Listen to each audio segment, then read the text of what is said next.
If a race of beings from another realm came to Earth to enslave the human race,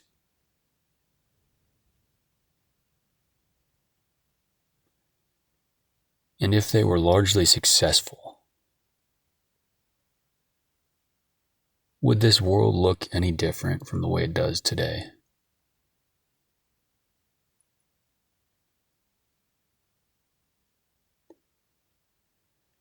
No, it would not.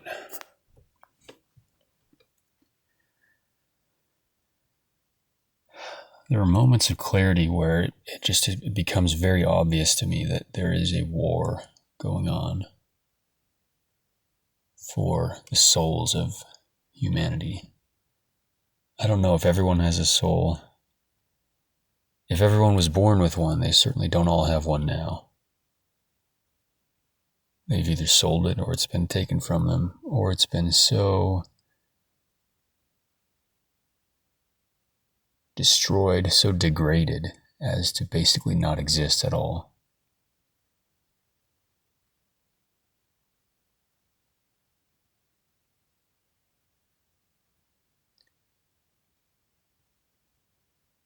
We really do have, all of us, a disease of the mind.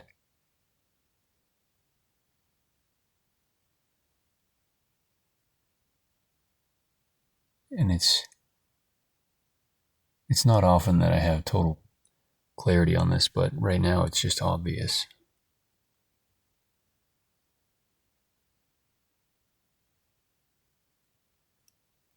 We have been subdued.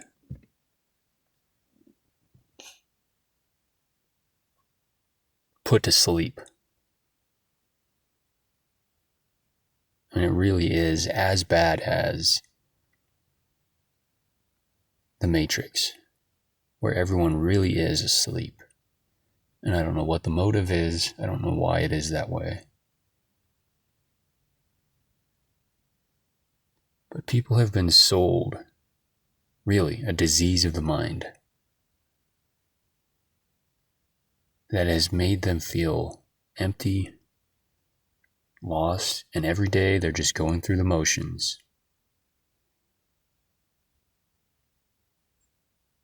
Everything feels so meaningless, pointless.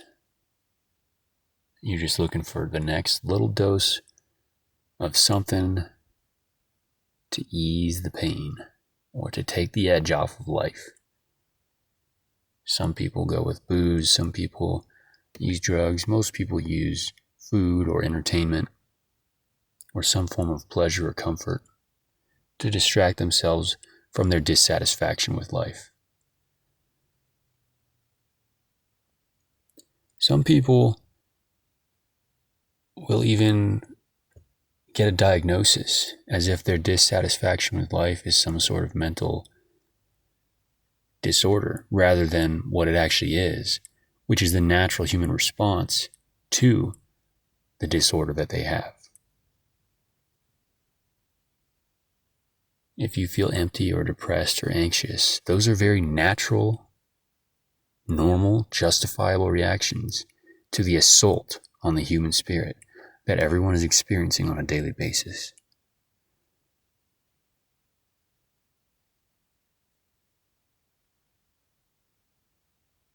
Why is it that our society has built nothing of beauty that will last?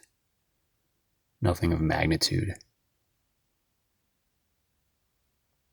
Look at medieval Catholic cathedrals or ancient temples.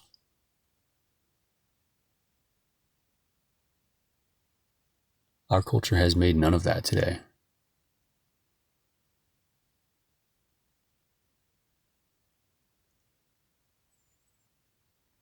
No one has the will for it. No one has the motivation. And why would you? Everything is pointless, meaningless.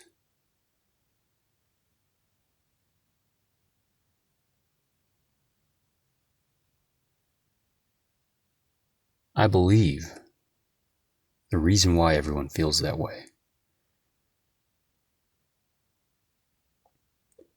is because everyone is starved for truth. No one is being told truth. There's no righteous, truthful leaders to follow. There's nothing likely in your whole day that you will experience in your day-to-day that resembles anything close to truth.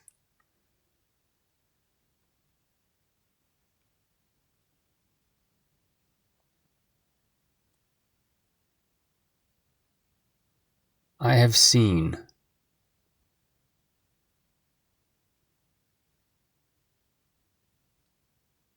that when a person breaks free from this mental disease and embodies the truth,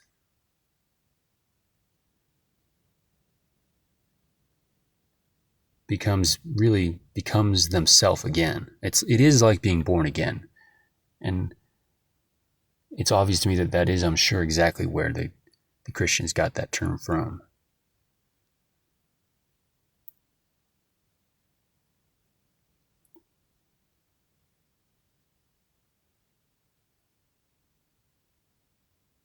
When somebody breaks free and embodies the truth, everything becomes more dynamic. People naturally will listen to the things that person has to say. And, I've seen little flashes of it. Man, I think any decent human being could easily imagine devoting themselves to somebody who is an embodiment of the truth. And frankly, I think that is exactly why we see so many figures in history doing exactly that. Developing these cult-like followings. It's not that people were confused or gullible back then. It's that when somebody speaks from a place of truth and it resonates with the people they're speaking to, anything becomes possible.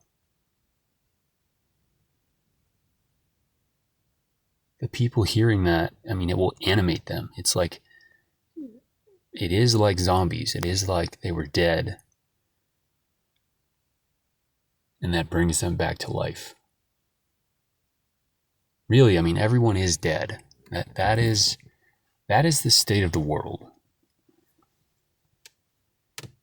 Everyone is in a state of living death.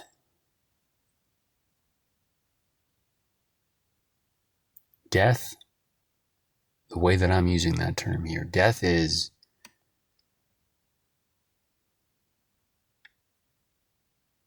when you're sitting in a meeting at work and the people are talking about something that is completely detached from reality. And they're using a bunch of the words that you're supposed to use to signal that you're on the right side or that you sound sophisticated. But nothing is being said. There's no force, there's no energy behind anything that's being said. It's just words. People are just saying words coming out of their mouth. And you just listen to it. And you sit there and you listen. Because that's what you have to do to keep your career.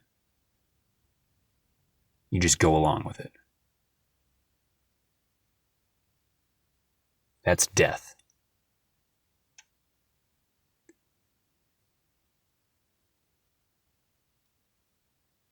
Death is going along with all the poison that you see in your life everywhere. Saying nothing and doing nothing.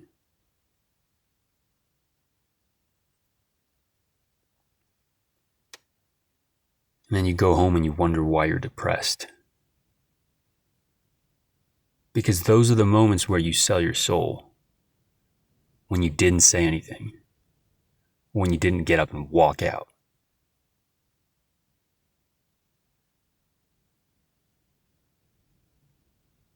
You sell your soul and you die. Maybe your soul dies. A part of you definitely dies.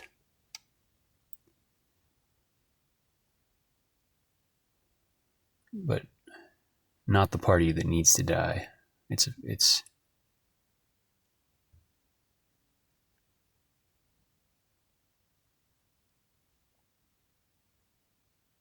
is death. To go on living as you're living. That's death. And you can feel it, frankly. I mean, if you're listening to this still, you know exactly what I'm talking about.